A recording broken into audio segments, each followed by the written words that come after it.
ምርጫ የአንድ ነጻ ሀገር ዜጎች የሉዓላዊነታቸው መገለጫ፣ የሰብአዊ ክብራቸው ማረጋገጫና የወደፊት ዕጣ ፈንታቸውን በገዛ እጃቸው የሚጽፉበት የታሪክ መድረክ ነው። ነገር ግን ይህ ዋጋ የማይተመነው የነጻነት መብት ወደ የባርነት ቀንበር ሲቀየር፣ ድምጽ የመስጠት ነጻነት ደግሞ እንደ ግዴታ በተጽዕኖና በግፊት ሲተካ ያ ሀገር በዲሞክራሲ ስም ወደ ፍጹም አምባገነንነት አዘቅት ውስጥ እየወረደ መሆኑን ያሳያል። በየትኛውም የፖለቲካ ፍልስፍናና የህግ ስርዓት ውስጥ ምርጫ መብት እንጂ ግዴታ አይደለም። ዜጋ የመረጠውን የመደገፍ ካልፈለገ ደግሞ ድምጽ ባለመስጠት ተቃውሞውን የመግለጽ ተፈጥሯዊና ህጋዊ ነጻነት አለው። ሆኖም አሁን ያለው የኢትዮጵያ መንግስት ዲሞክራሲያዊ ነኝ የሚለውን የሐሰት ጭንብል አውልቆ በመጣል በዜጎች የግል አስተሳሰብና ነጻነት ላይ ግልጽ ዘመቻ ከፍተዋል። ህዝቡን በማስገደድ በማስፈራራትና በተለያዩ ተጽዕኖዎች ወደ ምርጫው እንዲገባ ማድረጉ መንግስት ወደ ፍጹም አምባገነንነት መሸጋገሩን ቁልጭ አድርጎ ያሳያል። ይህ ሁሉንም ነገር በቁጥጥር ስር የማዋል ፍላጎት የመንግስት ሚና ከህዝብ አገልጋይነት ወደ ህዝብ ገዥነት መቀየሩን የሚያረጋግጥ አደገኛ የታሪክ ምዕራፍ ነው።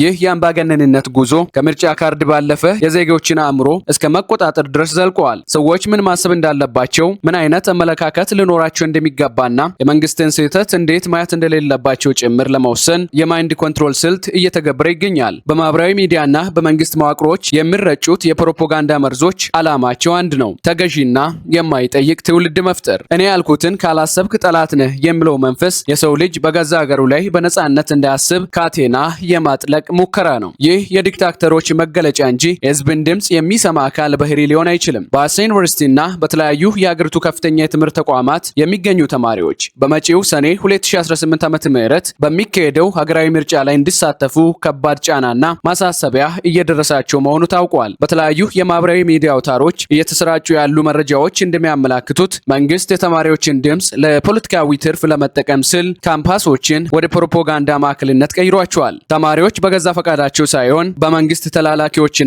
በዩኒቨርሲቲ አመራሮች አማካኝነት በምርጫ ዑደት ውስጥ እንዲሳተፉ የሚደረገው ግፊት ዲሞክራሲን በጉልበት የመጫን ያህል ተቆጥሯል። ይህ በዩኒቨርሲቲዎች ላይ የተዘረጋው የቁጥጥር መረብ ወጣቱ ትውልድ በነጻነት እንዳይመርጥና እንዳያስብ የሚያደርግ አደገኛ አካሄድ መሆኑን ታዛቢዎች ይገልጻሉ። ወጣቱ የሀገር ተስፋ ሳይሆን የመንግስት የቁጥር ማሟያ እየተደረገ ነው በሚል በካምፓሶች ውስጥ ከፍተኛ ቅሬታ እየተሰማ ይገኛል።